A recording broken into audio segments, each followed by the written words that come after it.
Hello, viewers. I'm SB, and welcome to Duskpunk. You can probably get kind of the vibe here just from this screen. This is a thing that a couple of people have recommended to me.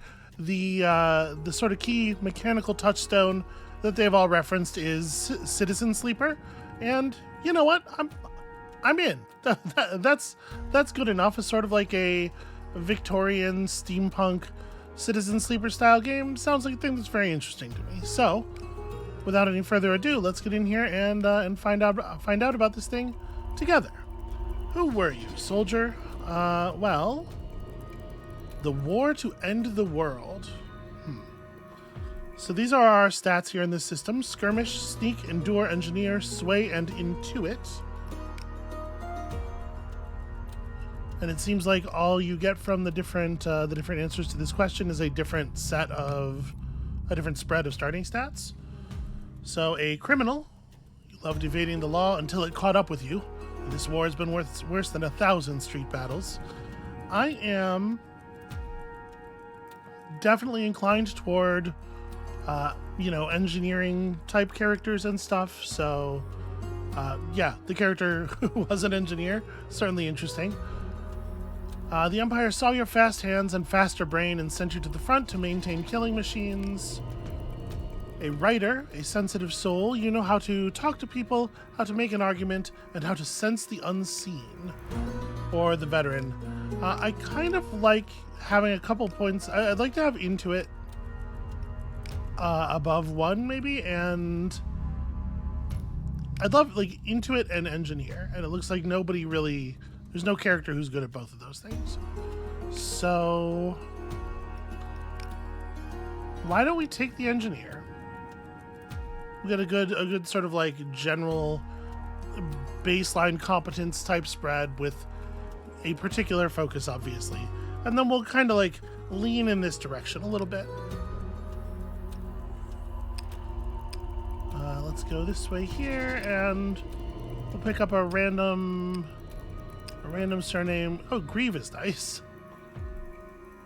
Okay, starting difficulty. This is the intended one. I feel like that's the one that we're going to do. What's the other? Okay, the other option is just dice rolls are easier. Yeah.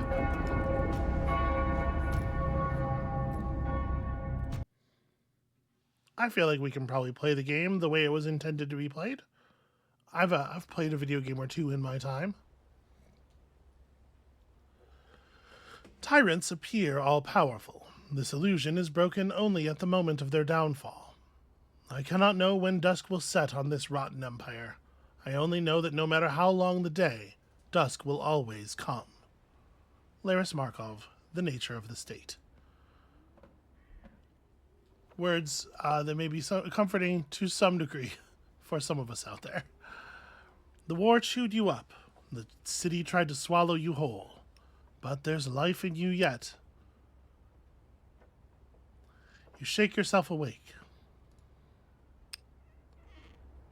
Okay, every action tests a skill. This action tests Endure.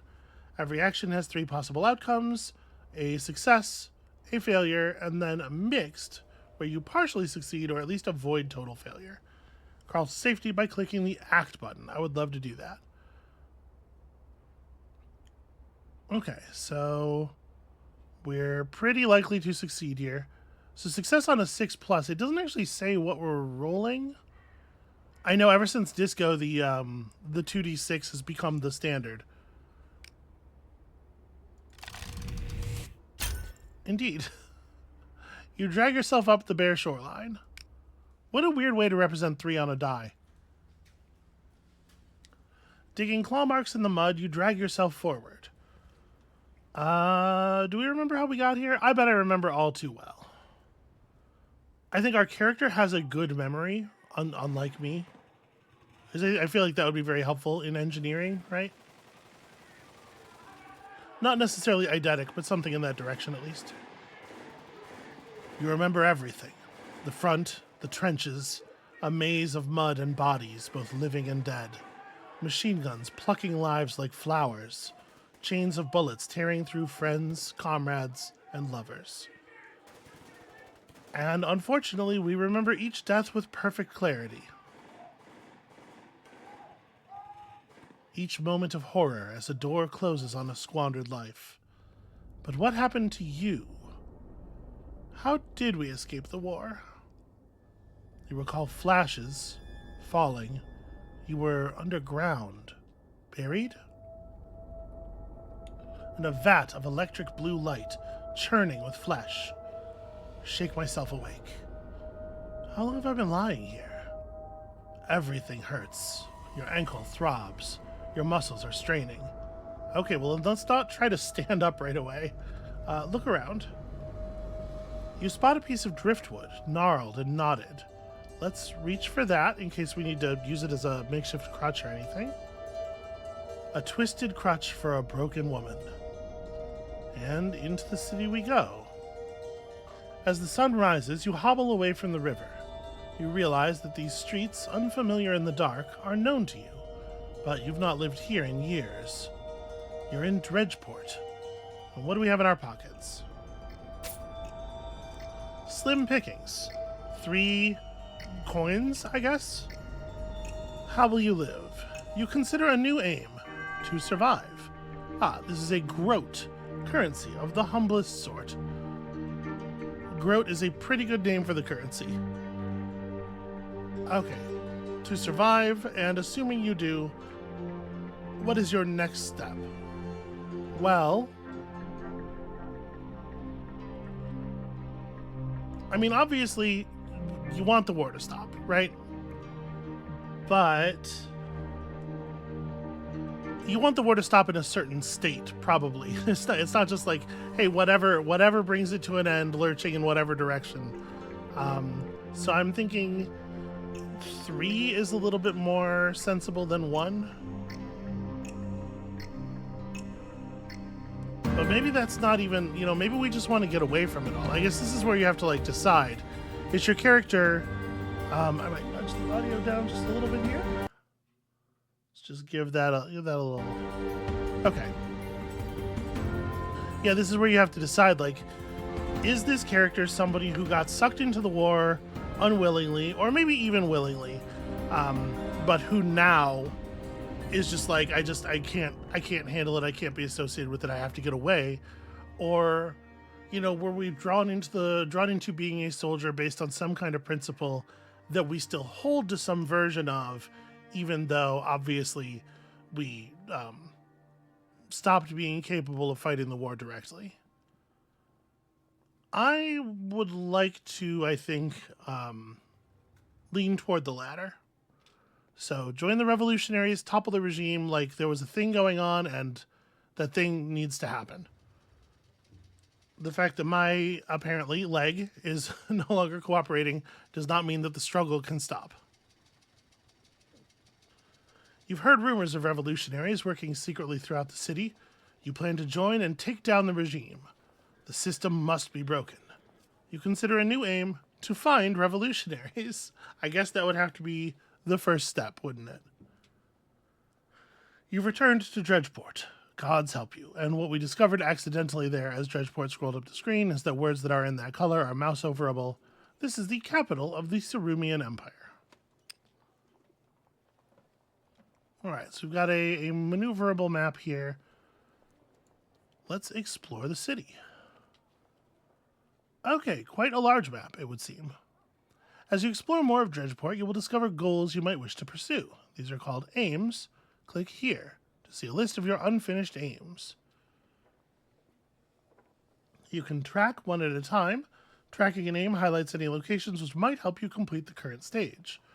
Whenever you achieve an aim, you gain a growth point which can be spent on improving your stuff. Let's start by tracking survive, right? This is the most critical thing at the moment. We're not going to be able to do the other thing if we fail to do this one. So, explore slums. Let's try to find our way around.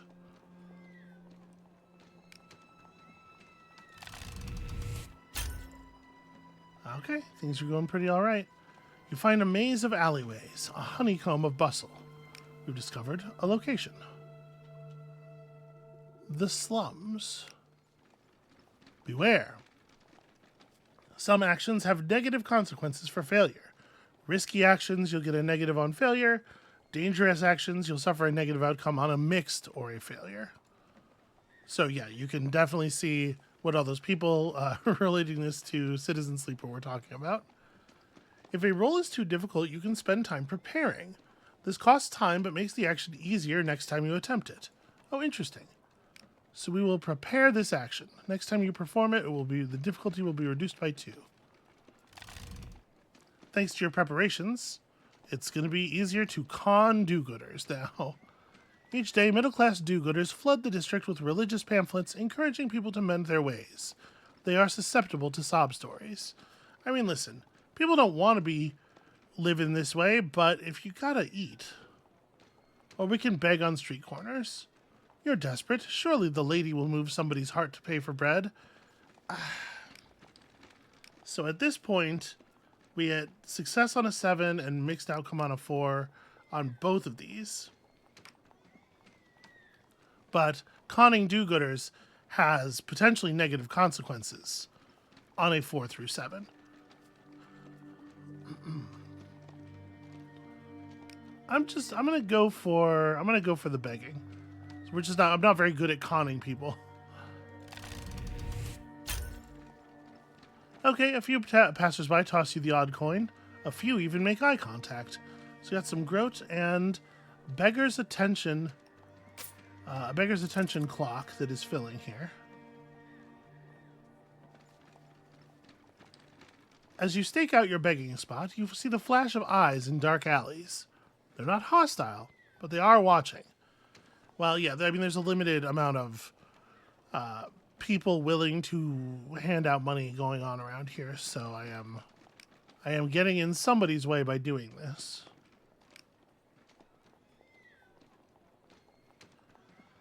So a 7 plus is a 58% chance. For those of you who are not familiar, like if you just think about the probability curve of a 2d6, 7 is the most common roll, and it's really like that's where we want to get our success chance tagged, right? Is 7 or lower, ideally. I'm gonna try conning do-gooders in part because I want to see how if there's a significant degree of difference in the rewards for success, and obviously we will have to succeed to know that. So fingers crossed, everybody. Okay, narrow success. My dear, of course I'll help with your father's funeral costs. After your recent sickness, I'm sure you're exhausted. Okay, so twice as much money and no potentially negative attentions. Night has fallen. Different actions are now available.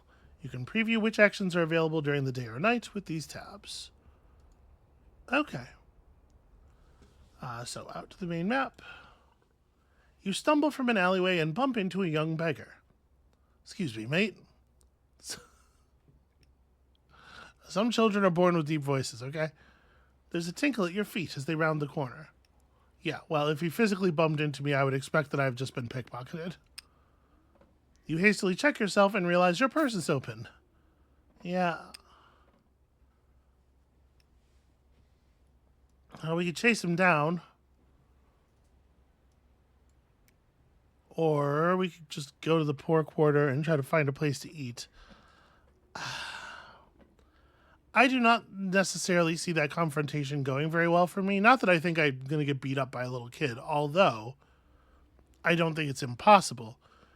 But I do think I'm going to have a hard time catching a little kid if one tries to run from me, and also if it turns out, that he's got some measure of protection, an adult for whom he works or whatever. I suspect that my ass could get kicked anyway, if not by the little kid himself. I'm just going to bounce. So we can try to find a solace den. The surest way to lower stress is the drug solace. Someone must know where to find some. Why is the comma such a mystery to people? Or explore the squares looking for some place where we can get a decent meal or trade for scraps. I feel like this is a thing that's going to have long-lasting value if we can pull it off. So we're doing some exploring. You have advanced this clock. Clocks represent your progress toward a goal or how close you are to something bad happening. This clock represents your progress exploring the district. We've discovered the tavern and the Chalice Bridge. I mean, I don't see the Chalice Bridge providing us with a lot of food. Oh, food is expensive. Certainly more than I would have liked. Okay, we can purchase a travel pass here, allowing us to visit the central part of the city. That's going to be expensive. I guess explore the squares again. You know, there's still one more point to earn on this clock. And we've discovered the market. How about there? I need to explore the market to find the places to shop. Betting on prize fights would cost us an awful lot of money, and we just don't have the wherewithal to win it back. So let's try exploring the market. We hit a mixed outcome. If you get a bad outcome, you can push yourself to re-roll it at the cost of 1 stress. You can only do this once per outcome. So some of the ideas underpinning the Citizen Sleeper mechanical system are based on the game Blades of the Dark. It's a tabletop role-playing game. This is where their implementation of clocks and stuff comes from. I mean, it could have come from a lot of places, but Blades of the Dark is probably it. It seems like this game is leaning a little bit more even into Blades of the Dark's mechanics, which I think is wise. It's a good game. It's an excellent game, and it plays. It's not very hard to get it to play in a compelling way solo, which is pretty cool. The market is a jumble of stalls, but you make note of some that look useful. So we could take a stress. What it's not doing here is really explaining how dangerous stress is.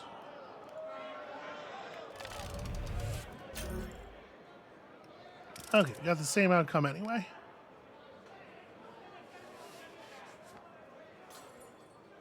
Yeah. 8+ is a little unfortunate. I think we're going to go for it again, though. Whew. Real good at rolling that 7. I mean, like I said, 7 is the most common outcome. You are exhausted. Sleep to recover actions. The beggar is disappearing around a corner. You hobble forward. The beggar is disappearing around a corner. What an odd... I feel like they needed to set up a scene a little bit here for us. Because I think what's happening here is we're receiving an option that we would have been given if we had decided to chase the kid. But they want you to have it no matter what. It's just, it doesn't really follow very cleanly from the things we were actually doing. Hey, I think you have something of mine. Oh, what's that? Please. You reach out your hand. I need those groats. Me too, soldier. They were in your pocket, now they're in mine. Everyone in this place could use them. I'm not sure. It's interesting to me that we're not allowed to do what seems to me to be the intuitive and obvious thing to hear and just give up because the kid's obviously right. Like, yeah, I'm down on my luck, but so's this kid. Well, I'm not going to make a grab at them. I guess this feels crappy too, but I'm just going to say, look, I'm down on my luck. I could use your help. Oh, father. They roll their eyes. How about I teach you to pick the odd pocket and I take these groats as payment? The father is one of the 5 gods, just but stern. Yeah, all right, that seems fair. The beggar shows you how to walk with your shoulders forward, the better to barge into people. Distraction. They feel the knock, not your hand, but you gotta be quick.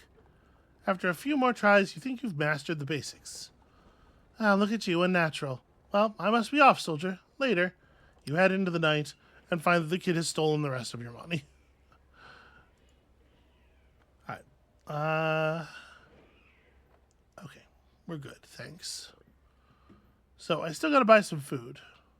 But right now, I gotta sleep.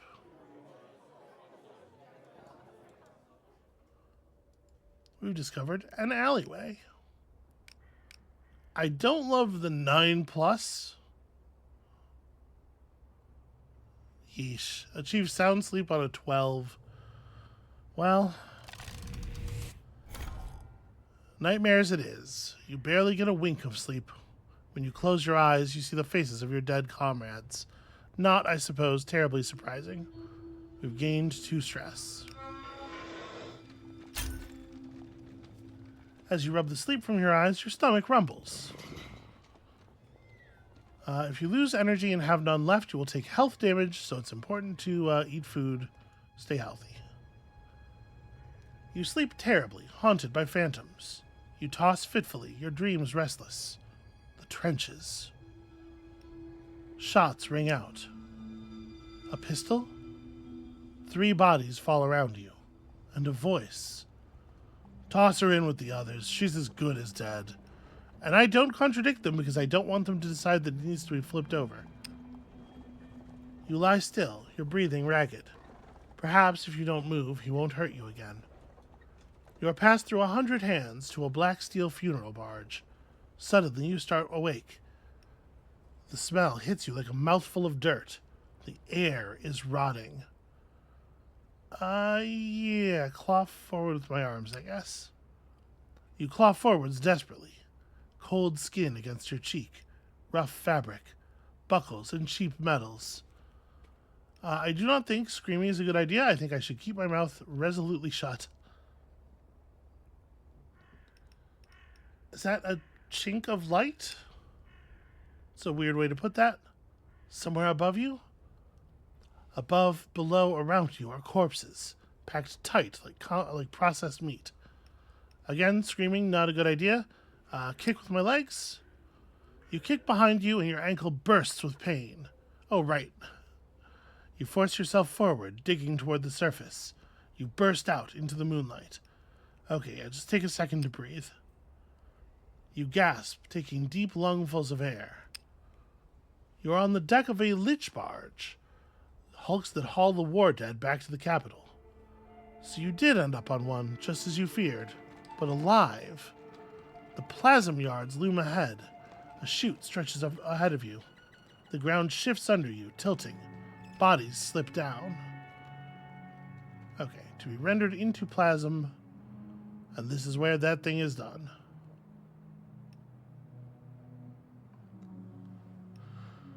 The ground shifts under you, bodies slip down.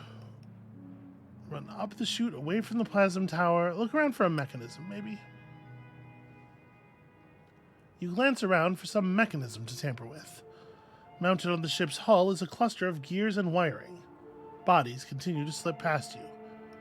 Well, jam something into the mechanism. You glance around. What do you even have to hand? Well, I suspect we're talking about a bone here. Although a bone would probably just break, right? Whatever. The bone splinters, the gears grind on. Slowly, on hands and knees, you slide down the chute with gathering speed. I can try to just run back up. It feels like we're probably too late for that, right? Let's at least look ahead. The chute stretches away from the ship and into the plasm tower, a churning vat of flesh. The smell is thick, like spoiled soup. You hurtle toward the plasm vat. We're not going to be able to catch ourselves on the chute. Grab something. You scrabble desperately and slip sideways. You feel your body leave the chute. For 2 sickening seconds, you're airborne. Below you is a black river. You hit the water and start awake. You bolt upright. Do not scream. Got to keep the screaming under control. Your breathing slow, or your chest heaves. It sounds like a sawmill, but your breathing slows. I suspect at least some of that was a memory. It was a memory, you realize, of a living hell. This was how you came to Dredgeport, taken for dead, loaded on a corpse barge, and almost rendered into plasm. Yeah, that makes sense. Boy, an anti-war story where, like, the soldiers are not just figuratively but literally being ground up into the fuel for the Empire. So it's a bit on the nose, but I can appreciate it. So there is a poorhouse. We can almost buy food from the pub, but it's probably not like a very efficient way to do that. I guess let's go visit. We should at least take a look, right? Off the main road, you spot a grand house. Look closer. The stonework is properly maintained, and the roof is missing a number of tiles. There's a sign beside the door. Highdale Poorhouse, within the Lady's Embrace. You've heard of these places. They take in those who've lost everything and feed and clothe them. The Lady is another of the 5 gods, this one the mistress of mercy and compassion. Well, let's just peek inside. Through the grime, you see rows of rough wooden tables. The inmates sit in ragged clothing, sewing simple clothing. The dining hall is cramped. The soup is gray and lumpy. You tear your gaze away. And what about around the corner? The yard is empty, but for a horse and a cart. A door bangs open. 2 orderlies drag a person from the house and toss them onto the cart. They bind them tightly with ropes. You realize the person is dead. The cart drives off toward the plasma yards. This is not a place of kindness. It's a place to store raw human material until they're ready to be harvested. Walking away, you feel a chill. Yeah, I mean that's a pretty chilling way to describe to describe that.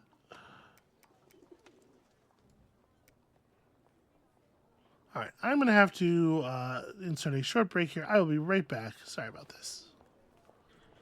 Okay, sorry about that. Just a little interruption there. Okay, well, so we have some money. We need to buy food. We are no good at finding our way around the market, but one can reasonably real world into it that there's got to be some way to buy food around here, right?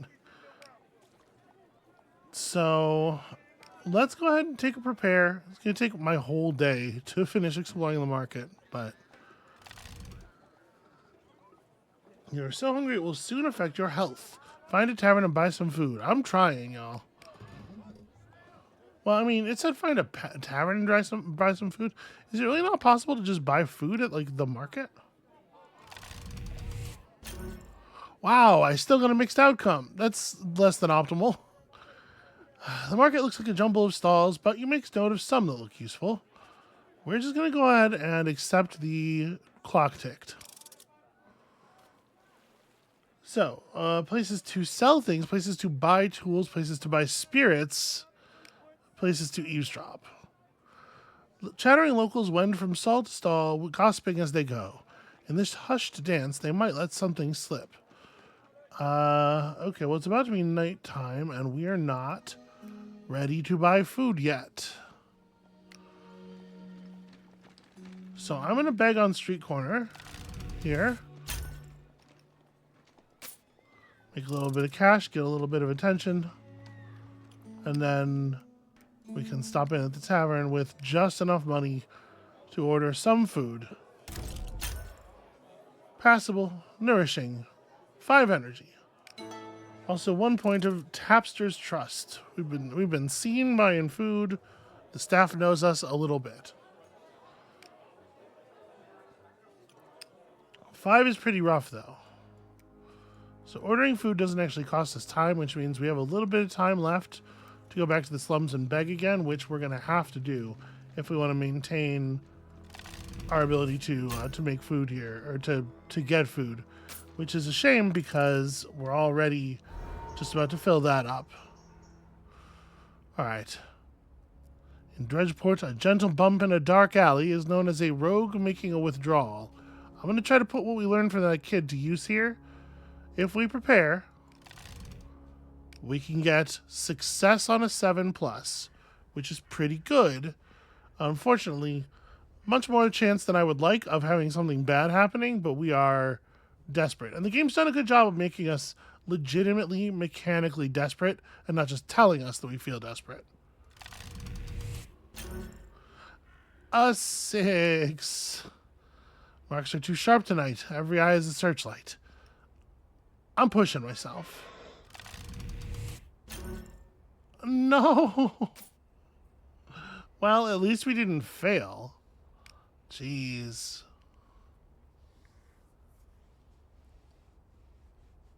All right, having a tough go of it. We got two more segments of time here. I'm gonna try this again. I'm gonna try prepare and act. Okay. Your shoulder is like a hammer, knocking purses loose.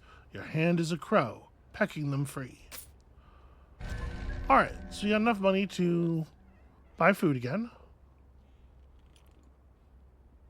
That gets us a little bit of basic time to explore and look around and whatnot. And also have terrible nightmares.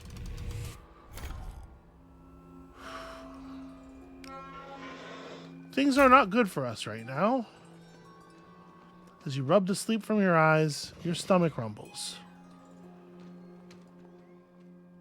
You shudder. What an awful night. When you try to rise, your ankle gives way. You stifle a sob. You hear footsteps coming down the street and a steady clanking sound.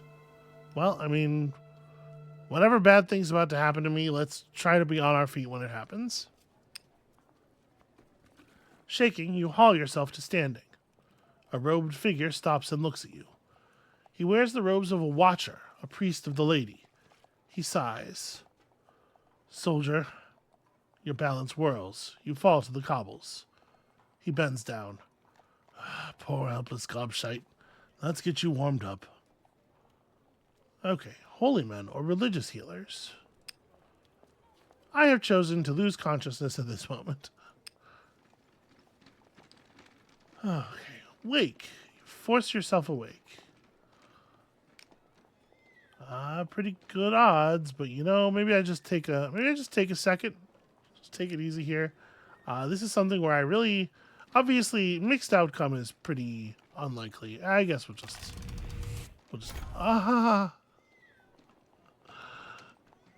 come on now.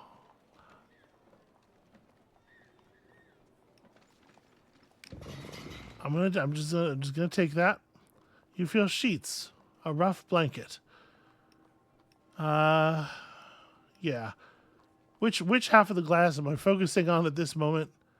Listen, I feel like a half-drowned rat. I gotta be honest, right? We gotta accept it. This is the bad place. You can still feel the freezing river water on your skin, in your throat. The last few days have been a desperate blur. You become aware of an ache in your right foot. I look down, and my right leg ends in a tight bandage around the ankle joint. Your foot is gone? I thought I twisted it. Apparently it's worse than that. I mean, the dude probably knows. He probably knows better than I do. Your gaze rises to a figure by your bedside. Ah, back in the land of the living. His accent lilts like music. Yeah, that's what I did. My foot? It comes out as a terrible question. I'm sorry, truly. There weren't much left. The shelter master and I, we argued. And my foot? I called the local Sawbones. He's unprofessional, too fond of his solace, but time was against you. Your ankle tingles. You have questions? Well, I don't feel like I really got an answer to my question about my foot, but, who are you? Oh, just a loyal servant of Our Lady, and a faithful citizen of the Little Father. A term of affection for the Emperor, who is seen as the Father's deputy on Earth. I'm truly sorry. How long was I out? A few hours after the operation. I had the day guard look in on you. And where am I now? The slums of Dredgeport, soldier. Right now you're in the sanctuary, a shelter for those with nowhere else to go. And they owe me a favor. But where's my manners? I'm Brother Redchick, a watcher. As you shake his hand, his rain chalice tinkles. So, curious about my new foundling. Rain chalice, a broad silver bowl used by priests to collect rainwater for religious rituals. Well, I was a soldier. I was knocked down and taken for dead. I thought as much from the uniform. He sighs and smiles, gazing vaguely upwards. Boy, that uniform must be filthy. I hear the war's terrible. But still, to fight the forces of Aureus, defy their heathen god, their false queen, it's glorious. Memories tease you. The war and the trenches, and the whine of a grunt harvester, its wheels and legs pinioning like a mechanical marionette. The forces of Aureus, Sauron's foe in the Great War. And a grunt harvester is a mechanical nightmare from the front. I mean, obviously, grunt harvester probably a colloquial name given. Yeah, it's not glorious. It's a slaughterhouse. The lady teaches us. Things are not always what they seem. Motherfucker, I was there. There was no glory. He shrugs. I'll pray on it, madam. Be that as it may, they must have found you unconscious and loaded you into a lich barge. You were lucky. I'm gonna not try to remember the plasm yards. I'm gonna suppress with everything that I have left. You shudder. The priest takes your hand. But you're safe now. Yeah, well, what if they realize I'm not dead? Your breath catches. To survive all that, only to be thrown back into the jaws of battle. Oh, first things first. You're not going anywhere until you've got some strength. Yeah. Yeah, do you have food? Okay, all right, I'll rest. I'm clearly not...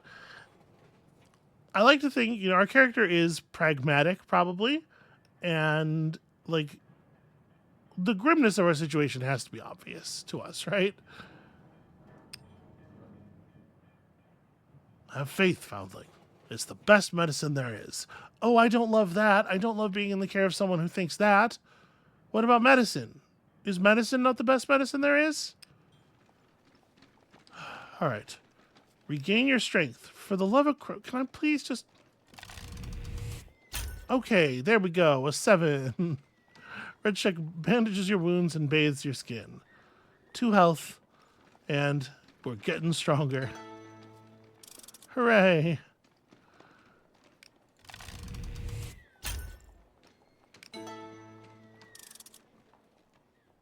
After a few hours' rest, you do feel better. Redchick bustles in with a small sack. So, how's the patient? Well, I feel awful. I mean, I've already told him this. There's no sense in hiding it. He puts down the sack. I mean, I guess, there's no way that he thinks in a couple of hours that I've recovered enough to no longer feel awful when the awful I feel has a lot to do with, my leg being missing, right? He puts down the sack and takes your shoulder. I'm sorry, friend, but the lady can bear all burdens with you. He hefts the sack onto the bed.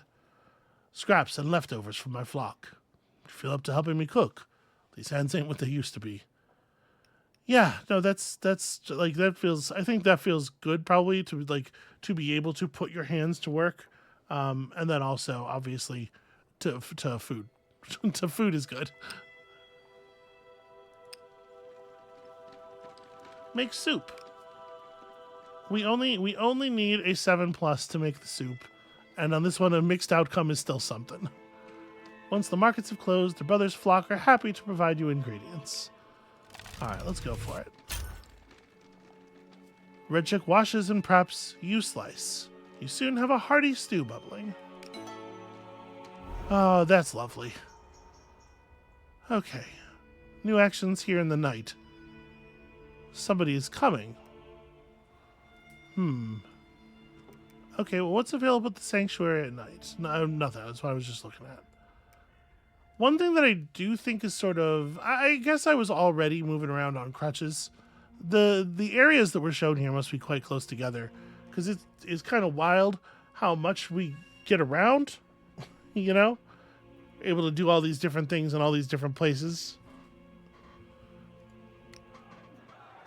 Maybe it's something I'm just a little bit hyper aware of because I have sort of, over the last couple of years, suffered some setbacks to my own mobility. But yeah, it's bad. Getting places is bad. Well,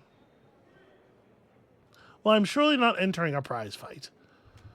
Betting on a prize fight seems like a thing we're very poorly suited to.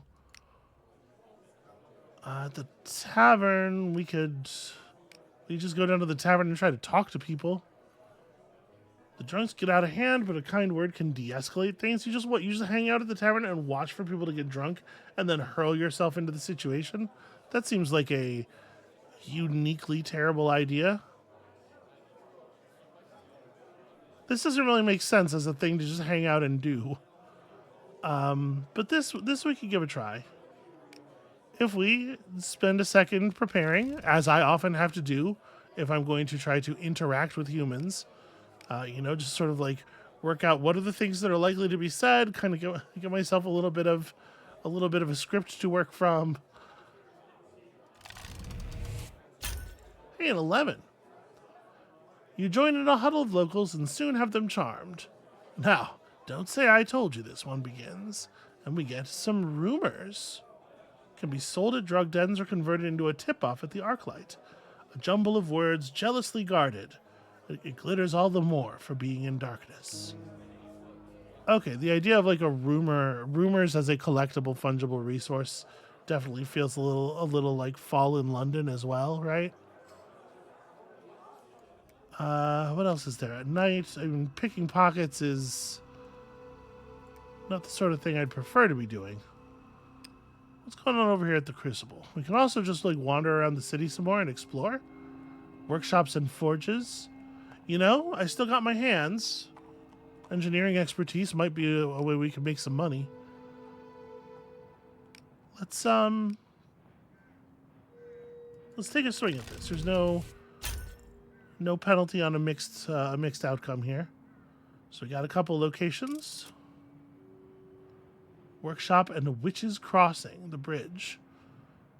Do I want to just... I think I'm just going to take the other explore roll. Let's just try to finish it. The district is a jumble of metal, sparks, and soot. And so we've discovered the sleeping dog.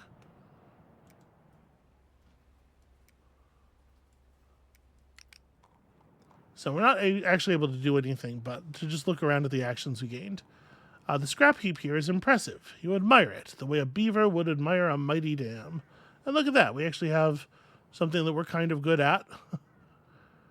And there's also a workshop that we could investigate. We'll come back here, maybe try to put our learning to use. The sleeping dog is a clean and safe place to sleep. I mean, if we can sleep in the sanctuary, we should take advantage of that, obviously. But it looks like it's like a single point easier to sleep here than it is to sleep on the streets. And then shouldn't we have unlocked one more location? Well, whatever. Back to the sanctuary, where here it is also only a single point easier. Actually, I guess... where were we sleeping before? The slums? No. Where was I sleeping before? We could find a solace den with enough rumors. That's interesting. Alright, let's just try to sleep in the sanctuary, where we are allowed. Yeah, the nightmares, unfortunately. So what happens when your stress gets really high? Really, really high. After a fitful sleep, you come to and roll off your pallet. You hit the floorboards and jar your hip. For a second, there's nothing in the world but your ragged breathing, gently slowing. At the front, the only thing that soothed your stress was solace, a drug that quiets the mind like a warm bath. Okay, so we are already an addict. You consider a new aim, to find a solace dealer. We are already an addict is probably not the best language to use for that, but we already have a problem to worry about here. Foundling, you alright? Yeah, I just slept terribly. I don't need to tell him I was having nightmares of the war. I'm sure he can put that together. He leans his staff against the wall and helps you up. The war comes with a cost. Those who die and are taken to the Father's bosom, they're the lucky ones. You see he's recalibrated the way he talks to us a little bit. And those who remain face a much harder test of faith. Yeah, this isn't really a test, brother. It's just suffering. He sighs. I've seen men and women spat out by this war. Often they're broken. And when they're lucky, sleep brings the ladies peace. But more often than not, there are only night terrors. So, will I ever be free of them? He smiles sadly. With the lady's blessing. With a pang, you realize he's giving you false hope. Each time you sleep, this will have good, bad, or terrible sleep due to your nightmares. This will raise or lower your stress level. Anyway, I just came to look in on you. There's other lost sheep I've to tend. But I have a gift. He reaches into his cloak and pulls out a crutch. A body should have 2 legs in Dredgeport, even if one's made of wood.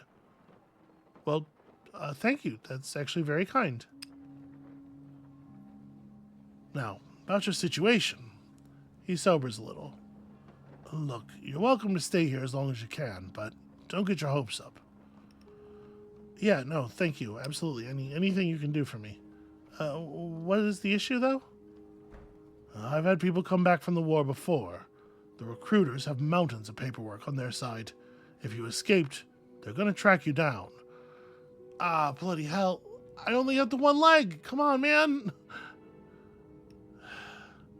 Yeah, I had the same thought. Any advice?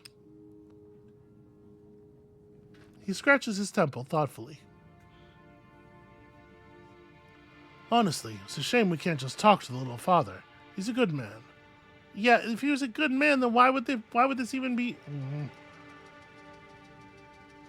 So, Brother Redchick doesn't believe that it is a horrible war. His first question's gonna land flat.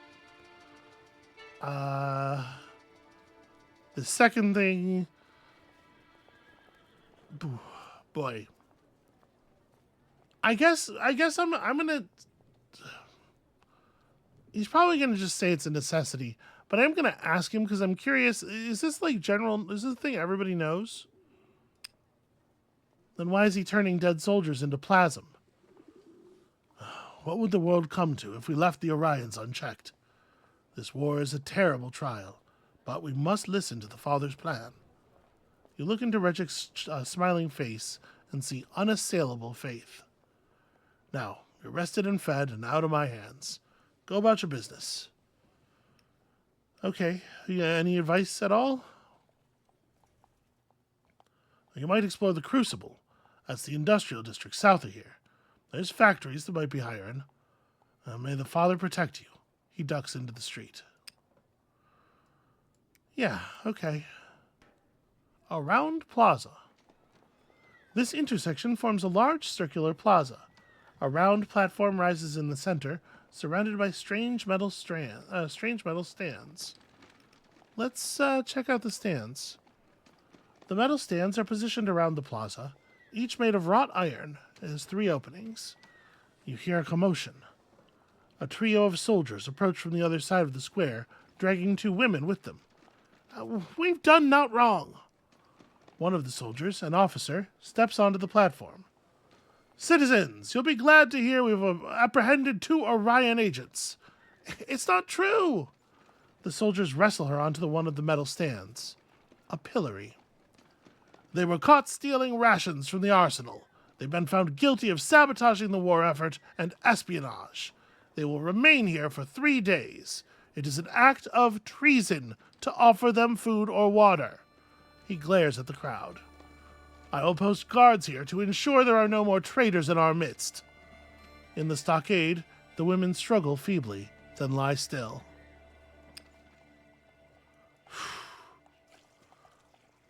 Yeah, putting people into putting people into the stocks to make the public sort of like complicit in their torture is such a fucked up. I wonder if I'm going to have trouble getting through this game because of how because of how emotional I'm going to get about some of the subject matter. I mean, I made it through Citizen Sleeper, and I certainly have emotions about capitalism in general, so we'll try. But this is going to be, I mean, you know, it's going to be pretty dark. There's going to be a lot of pretty dark stuff here, so I mean, you know how to manage your own level of risk and exposure. So we could explore the factories. We can investigate the workshop at night just as well, it seems like. So maybe this would be a good time to explore the factories.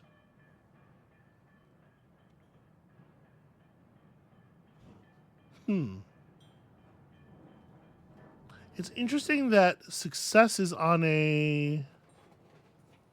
Okay, one die face will be broken. I was going to say, 53% is not the likelihood of rolling a 7 plus on a 2d6. So yeah, our stress is starting to affect our die rolls.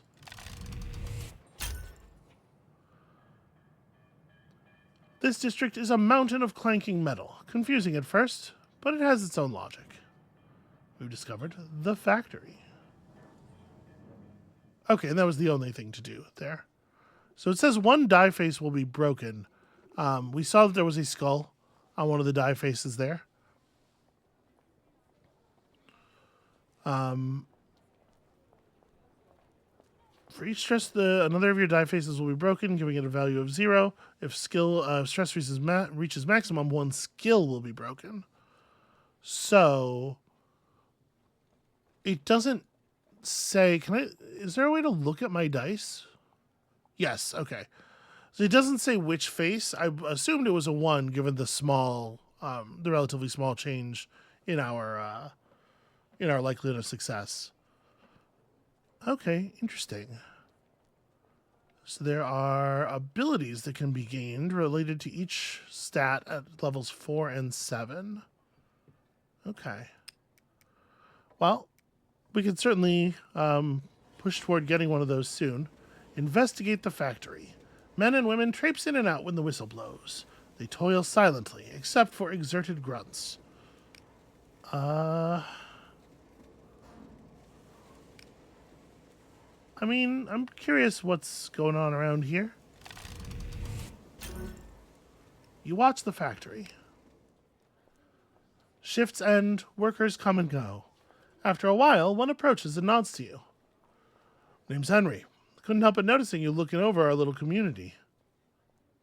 He does have nice ink, doesn't he? Yeah, are you taking on workers by any chance? I'm looking for work. Just anything, really? You'd need to ask the foreman, friend. Man's a stickler. Last thing he wants is to cut into the boss's margins. But if you manage it, look me up. I'll show you the ropes. Okay, consider a new aim. Find allies at this factory. We could ask for work, which is a sway check with a difficulty of 8. Which is pretty high. That's a pretty high value.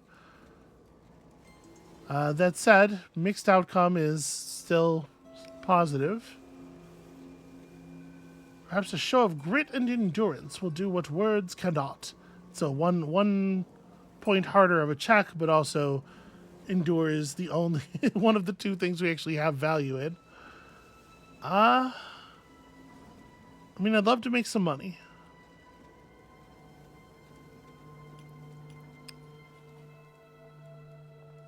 Let's go back to the workshop. This place looks a cut above the engineering yards of the rest of the district. Half-finished machines hang from creaking cranes. It's a pretty easy task to just sort of assay the place. Assess. Curious, you walk through the red brick gates into a broad courtyard. The air is filled with the sound and spark of metal, the smell of white-hot iron. Engineers move to and fro, wearing leather jackets, belts, welding goggles, and oversized gloves. One man rushes past and nearly bumps into you, carrying some complicated device. An older woman calls after him. Something familiar about this face. I like the art style in general. This very the very brushstrokey. It almost recalls like Dishonored, especially the paintings in Dishonored. I like it. Yeah, I like it quite a bit. A man rushes past and nearly bumps into you, carrying some complicated device. An older woman calls after him. Alfie, for Smith's sake, don't run. You'll get yourself killed. Her eyes settle on you. Some of them get overexcited. You're new? What is this place? A workshop, machinist owned, so anyone's welcome, long as you're not watch. Gotta get your own tools, though.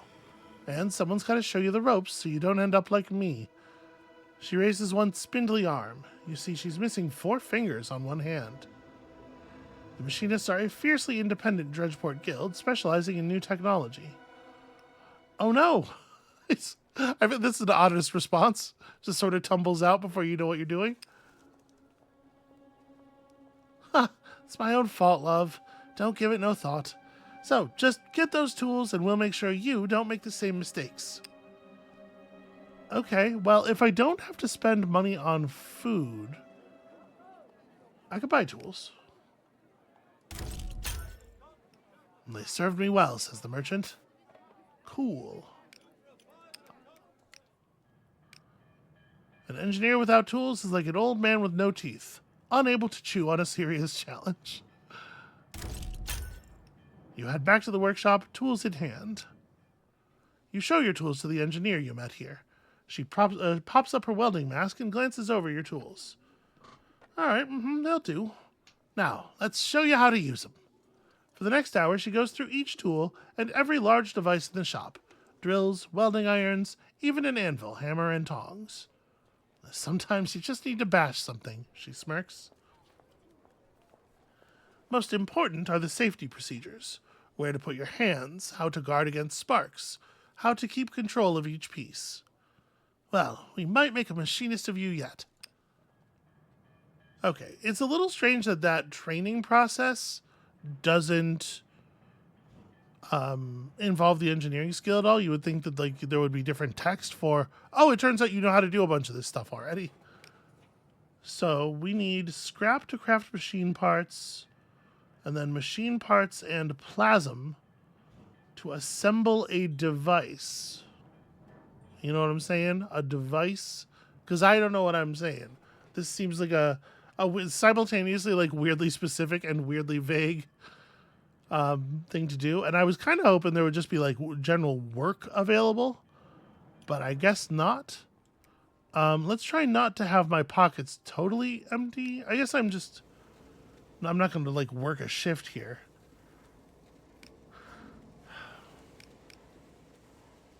I'm a little surprised that the mixed outcome doesn't make you suffer on this one. If I prepare this, it says next time you perform this action. I wonder if I can prepare now and then perform the action tomorrow and keep the bonus. Alright, as stress rises, more of your die faces become broken. Reducing stress will restore your broken faces. Broken face. It's a very common injury. It's really going around. I need to make some money to get a hold of... I need to make some money, and then I need to get some rumors so that I can get some solace so that we can... Oh, that's the wrong building. The sanctuary. So that we can, do the other thing. Oh, right. Sorry, it's nighttime, though. Nighttime is not go to sleep time. It's time for night actions.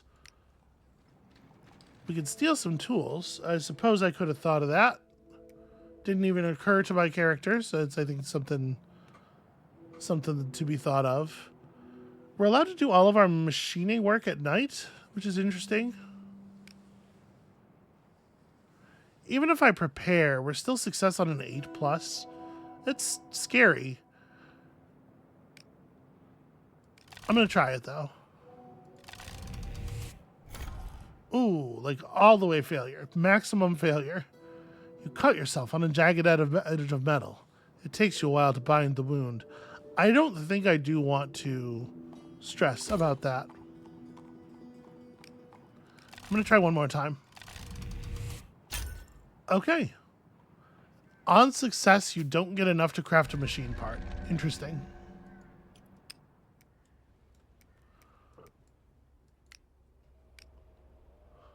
Alright. If you sleep now, you will lose health. Oh, I wasn't able to get a free meal. Okay, well, is what it is. I didn't realize I'd be on the hook for my meals, too. I thought we'd be able to repeat that, that ritual. When you awake, you find a note on the shabby dresser. Foundling, I must run an errand. Find me at the Arclight. An address is scrawled at the bottom. Okay. I am definitely going to try to do that. I think, though, we kind of got our footing here. Not in the sense that, not in the sense that I'm feeling stable at all. Obviously, there's a lot of things about this situation that need to change. But in the sense that I am, at least, understanding the mechanics. And so, why don't we go ahead and call that there for our first day here in Duskpunk. It seems like it's going to be a real grim time. Hopefully, hopefully people are up for it. If you're not, no worries, you know.